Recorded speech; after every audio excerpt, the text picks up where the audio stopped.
сіздермен құрметті әріптестер, бүгінгі өткізілетін психологиялық тренингке қош келдіңіздер. Бүгін сіздердің психикалық көңіл-күйлеріңізді көтеруге, өз бойларыңыздағы шығармашылық қабілеттерді бағалай білуге, өз-өзіңізге құрметпен қарауға, бір-біріңізбен сыйластық қарым-қатынаста болуға арналған тренингке ұйымшылдықпен қатысуға шақырамын. Қолындағы түрлі түсті қағаздарды алып, ішіндегі жасырынған әуенді табуымыз керек.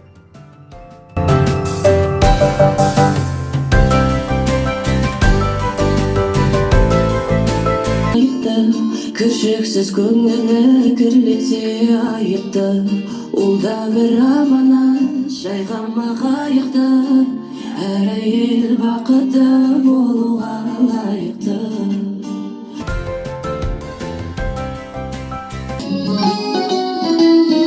Көкжиек күн сәулесін таратқанда, бақыт бар көрінбейді нәрақ таңда.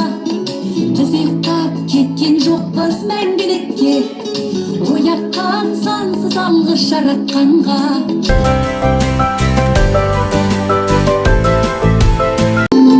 Әлемнің жарығын сыйладың сен маған, даланың бәрі гүлін